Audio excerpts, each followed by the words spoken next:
Alright guys, this is John with Louisiana Tractor Works and Projects. The Houndsman 1, which is a YouTube channel that I'm subscribed to, was commenting on another YouTuber's channel that I am subscribed to, Pond Acres, which y'all need to go check out both them channels. There's some good channels there.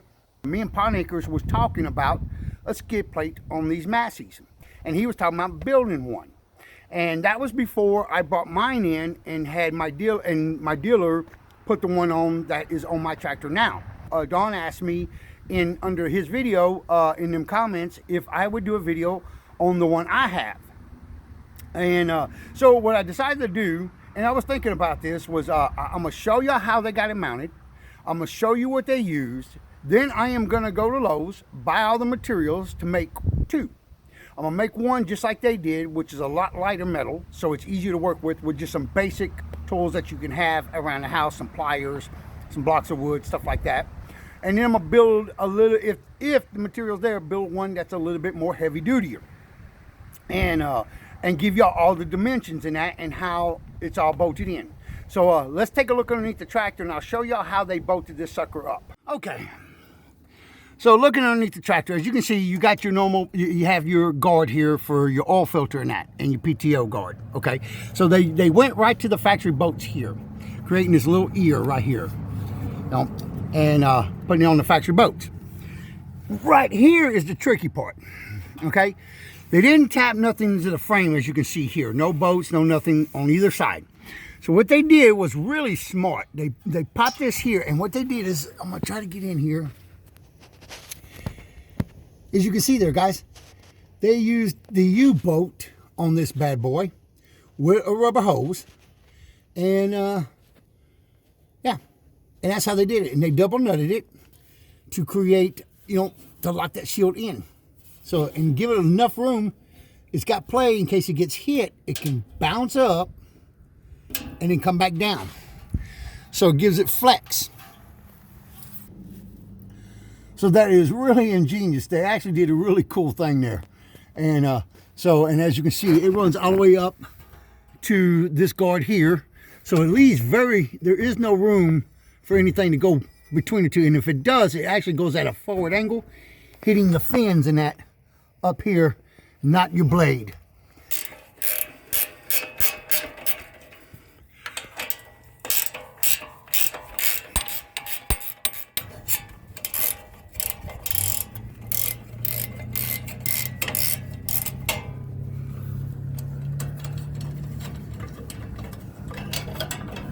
Okay, now as you can see there, like I said, they just went through the factory guard.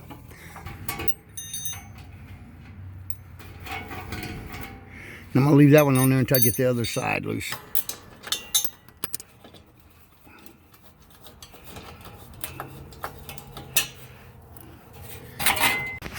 All right, guys, so what I got here is, this one here is actual steel. This is 22 gauge steel.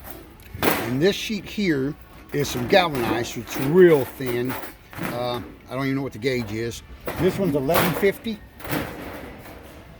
26 gauge, and it's 1150 galvanized. And this is welding steel here. This is a little bit more heavy duty, and this is what I'm gonna make mine out of. And this one is what, 2248? 2248 a sheet for this one. So I'm gonna get this one from mine, and but I'm gonna make one also out of this lighter stuff so that y'all can see the difference between the two.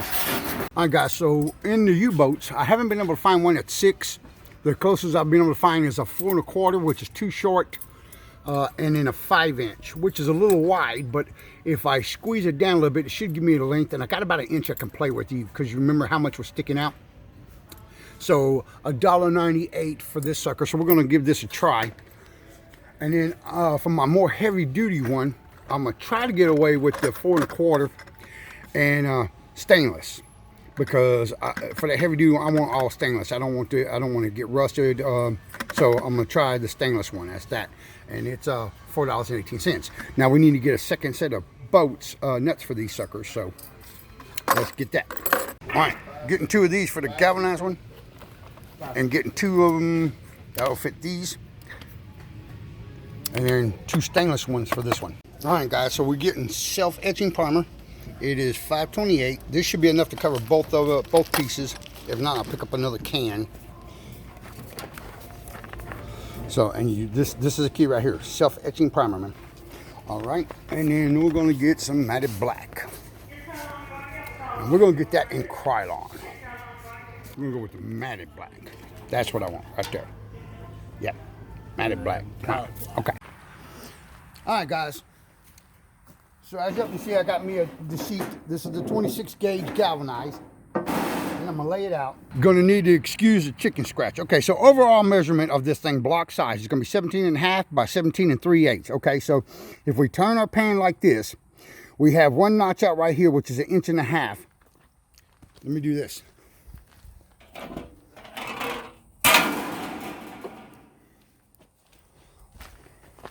All right, so we got one notch out right here, which is 1.5 inches notch out. That's that notch out right there, guys. Okay. All right, and you got then we got this back cut out right here, leaving 5 inches ears, which are these right here.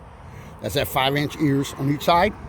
All right, and then from this point to this point, which is from here to here on this thing, is let me turn this way, is 11 3/4. Now on the width on the inside, and when I say inside, I mean inside of the your 90s, your bends. So right here we got from here to this point here, from inside to inside, both back and front, is 14.5 inches. Okay. So now from a side profile. Okay. So this leg, this edges right here, these upward legs, these circles right here are 15 3/8 inches of a length. Okay. They're 1.5 inches high. All right, and then you got a 1/2 inch hem right here on the sucker to fold over to reinforce it. Okay, and then you got, of course, your 1.5 inch notch out. Okay, from pulling from here to that first hoe, I checked it on both of them, it's 13 inches. Pulling from here to the second hoe on both sides, 15 7/8 inch. Now it might vary from tractor to tractor a little, but this would be close enough to get you in the ballpark. All right, so because of this, we're looking at 1.5 inches, two sides, which is 3 inches plus 14.5, which gives you a total of 17.5 inches widthwise. Then from here all the way to your 1/2 inch hem, which that will be out another 1/2 inch longer right here, we got total of 17 3/8. All right, so now I don't know how well we're going to be able to do the hem by hand, but we're going to find out without a brake. Now, I do have a brake, and I'm going to break the bigger stuff, the thicker metal I got, that 24 gauge welding steel. But for now, let's just see if I can do all this with just some plain old hand tools.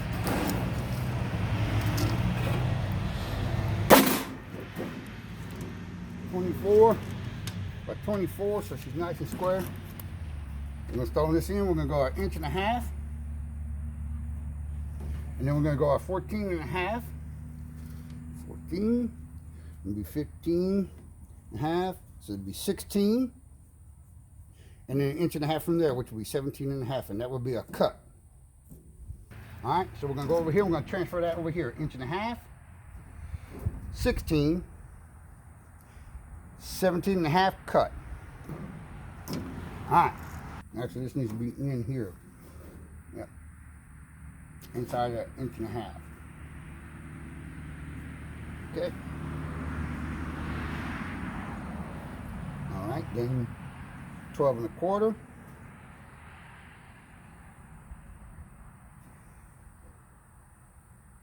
And then 17 3/8,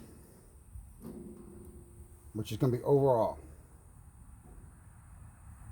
And that'll be a cut.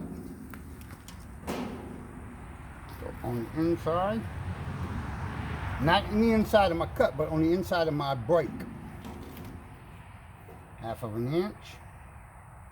And this might not make sense at first, 12 3/4, until you start seeing me break it, and then you'll see 17 3/8 cut, and you'll see why I'm doing what I got to do. Okay, so now we need a nice straight edge. Now I keep old levels that get jacked up, that don't that are not level no more or get broken. I usually like to keep one around to use as a good solid straight edge. So Okay, we're gonna go from cut mark to cut mark.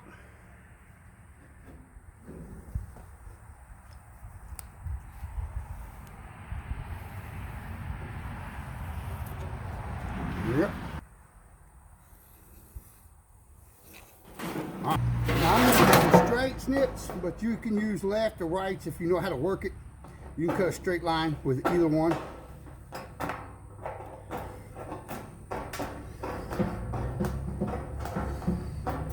The trick is never to snip all the way through so you don't create little burrs. And to keep rolling your metal.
I actually got electric shears, but again, I'm trying to do this with the basic tools that anybody would have.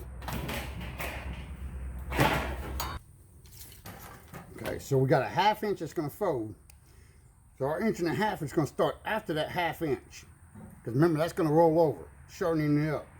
So we're going to go 1.5 inches. So it'll be 2 inches back.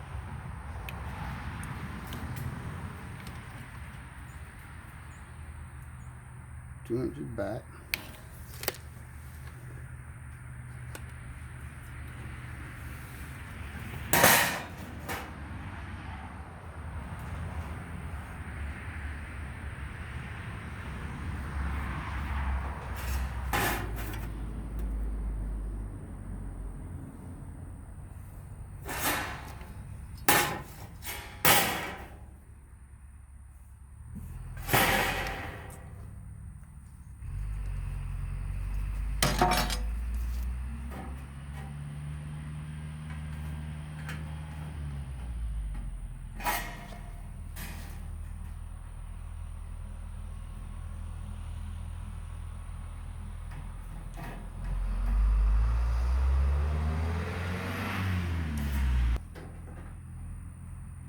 I'm gonna get it right on my mark. With a little kink right here.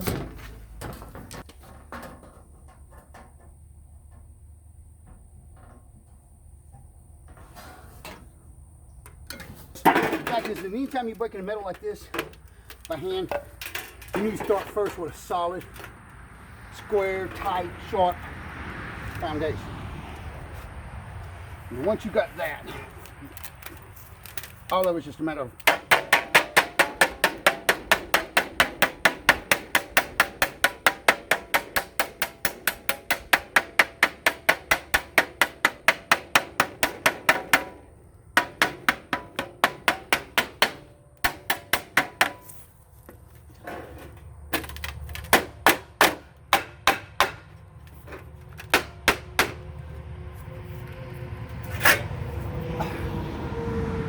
bending it. Yeah. So I always start with a good foundation to start with. This stuff is light, it should have bent easy.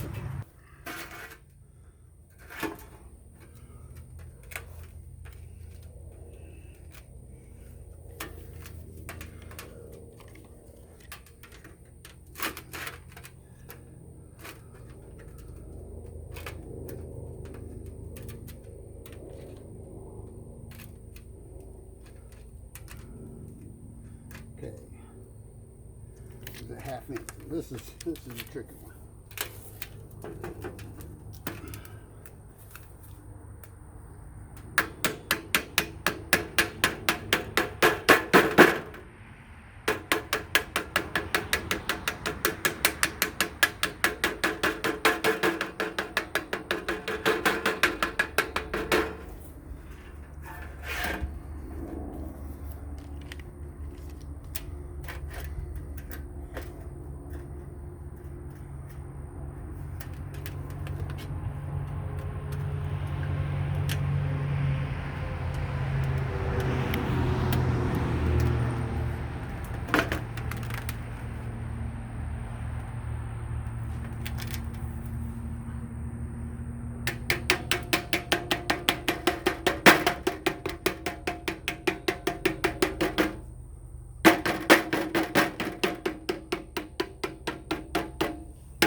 there's our hem.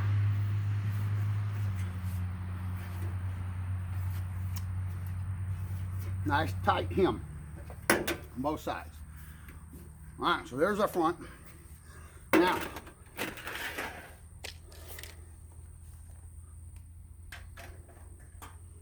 five inches back, 5 inches back.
One bird.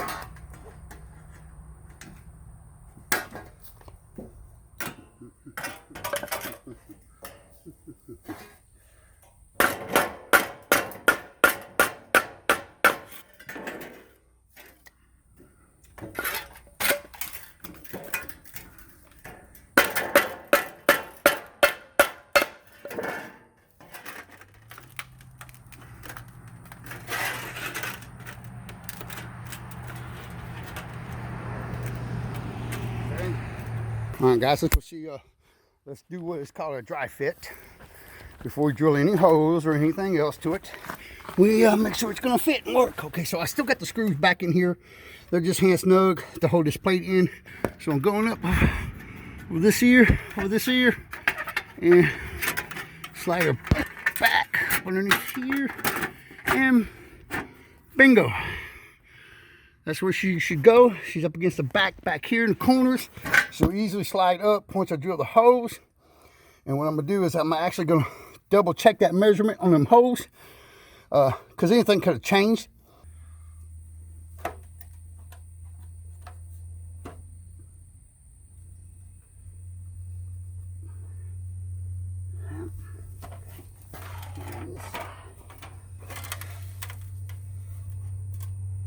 This is lined up.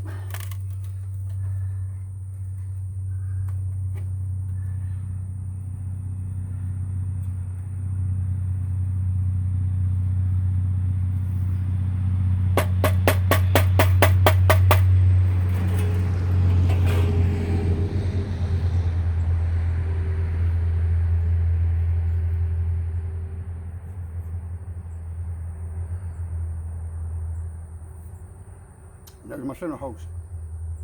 that sucker dimpled it just nicely, just enough to make a mark.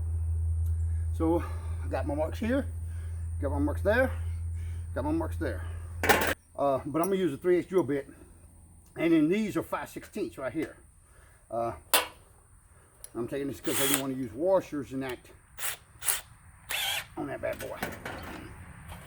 Alright, so I'm gonna set my block of wood because we're not gonna drill into the concrete. It's in the block.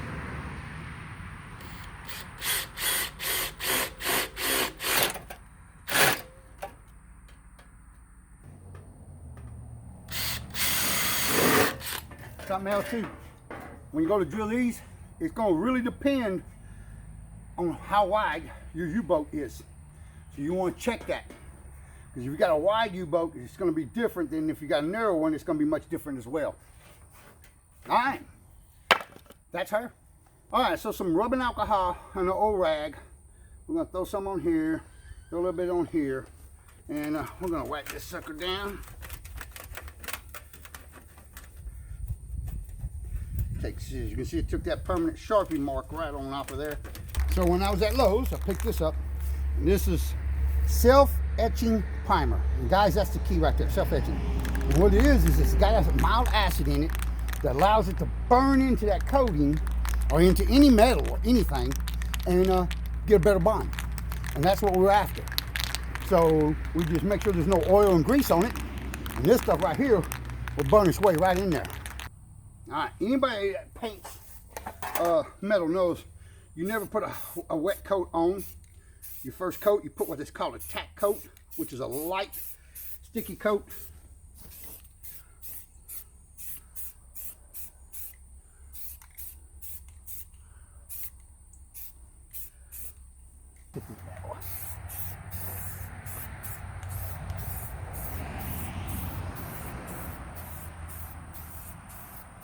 Nice, even wet coat. Keep the same distance from your metal from the moment you start till you finish. There we go.